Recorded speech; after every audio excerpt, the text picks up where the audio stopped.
isso em vista, você começa a ver cada ato, cada milagre, cada ensino, cada experiência.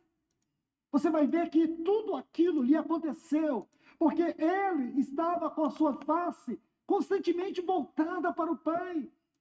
Por que ele não aceitou todas as propostas de Satanás na tentação? 40 dias sendo tentado. Por que ele não aceitou? Quando Satanás mostrou os reinos desse mundo. Irmãos, você se lembra quando, em Números 20, Deus reprovou Moisés e disse que ele não entraria em Canaã? Eu sei que muitos, quando veem essa cena, se entristecem. Às vezes, inconscientemente, até julga a justiça de Deus, a bondade de Deus, a longanimidade de Deus. E vê como Deus não pôde deixar Moisés entrar em Canaã. Deuteronômio vai dizer para nós que Moisés foi o único homem que falava com Deus face a face. A face de Deus é maior do que Canaã. A face de Deus para Cristo era maior do que todas as glórias deste mundo. Todas as glórias desse mundo se empalidecem diante da face de Deus. Ele nunca buscou aplauso. Quando queriam torná-lo rei, quando ele fez o milagre e a multiplicação dos pães, queriam levantar ele, queriam proclamar ele, ele saiu. Ele nunca aceitou aplausos, nem glória de ninguém. Sabe por quê? Porque ele tinha a face do Pai constantemente sob o seu olhar. Isso é impressionante, irmãos. Por isso que João 17, quando ele está perto de entrar na agonia do Getsêmani, ele faz a maior de todas as orações, ele diz: Pai, glorifica teu filho, para que o teu filho glorifique a ti. Ele não queria outra coisa a não ser, a maior teodiceia seria glorificar o Pai lá naquela cruz. Como ele poderia glorificar?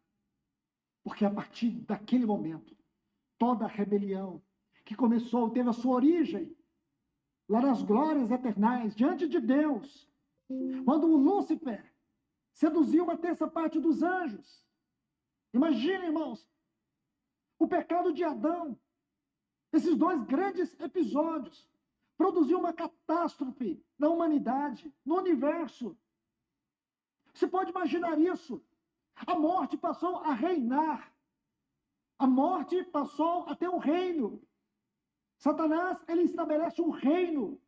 Ele chega a dizer para Jesus, em Mateus, capítulo 4, embora ele sendo o pai da mentira, Jesus não o repreendeu. Quando ele disse, isto me foi entregue, quando fez referência aos reinos e à glória deste mundo. Porque ele é usurpador. Aquilo que Deus conferiu a Adão, governar sobre os peixes do mar, as aves dos céus, os répteis da terra, aquilo ele usurpou.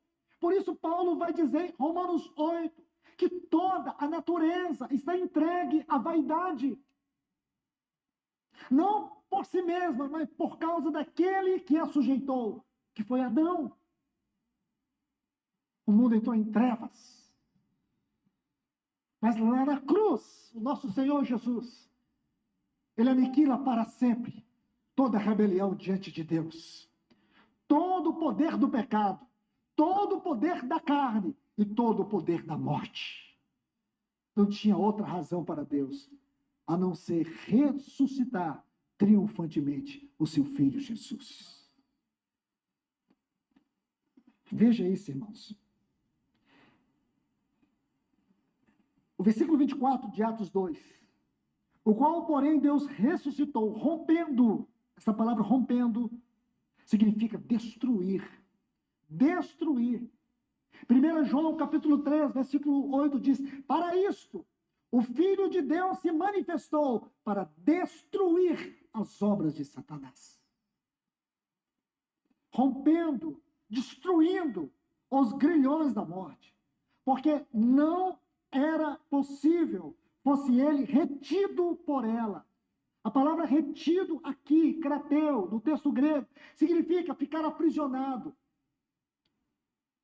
Significa aqui ser agarrado.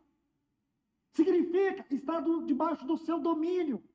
A morte não pode colocar suas garras nele.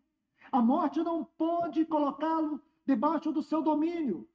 Todos os homens, a partir de Adão, que morreram, estavam debaixo do domínio da morte. Mas agora veio um e rompeu os grilhões da morte. Ele não foi retido pela morte.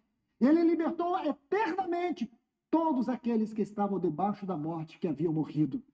Todos eles saíram debaixo do poder dos domínios da morte.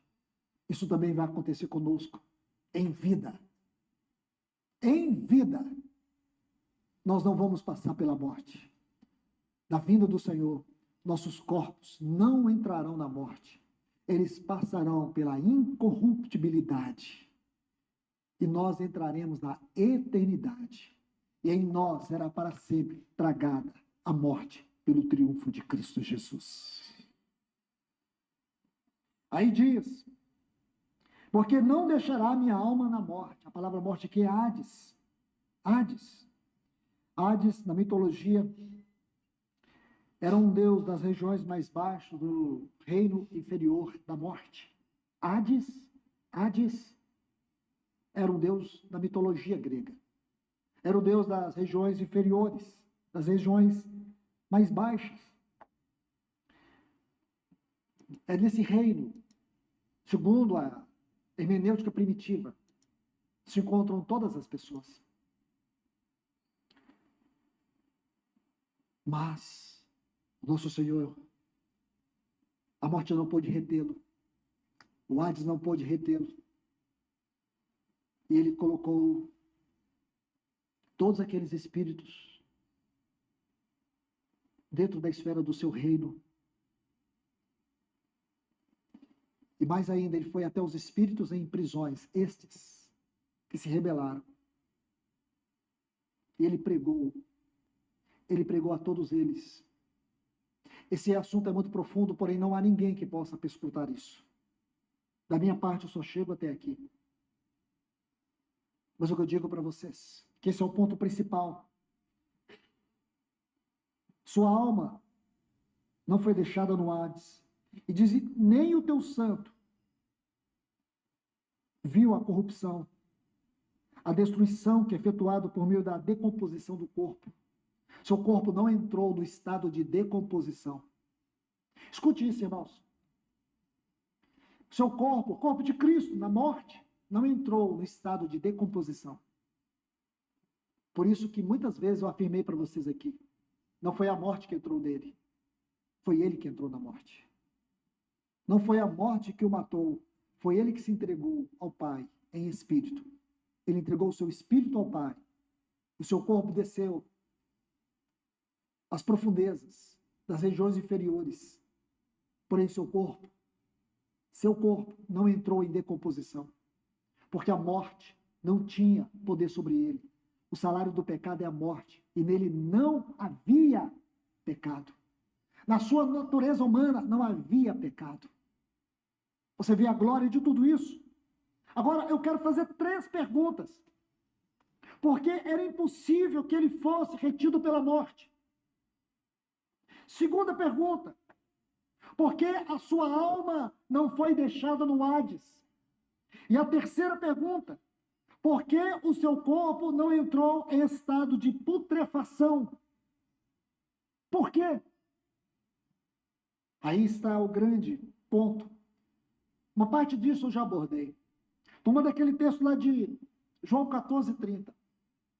Aí vem o príncipe deste mundo e ele não tem nada em mim. Durante a sua vida terrena, diante dos seus pais, nele não havia pecado, não havia desobediência, não havia nenhuma mácula, nenhum resquício de pecado. Por isso João disse: eis o Cordeiro de Deus. Mas não só isso, irmãos. Lá na tentação, ele venceu Satanás. Lucas, capítulo 4, versículos 2 a 12. Você vai ver a vitória dele durante aqueles 40 dias, onde ele foi tentado. O escritor aos Hebreus, em 2 textos, vai dizer isso para nós. No capítulo 2, versículo 18, na parte B, diz que ele, tendo sido tentado, na parte final,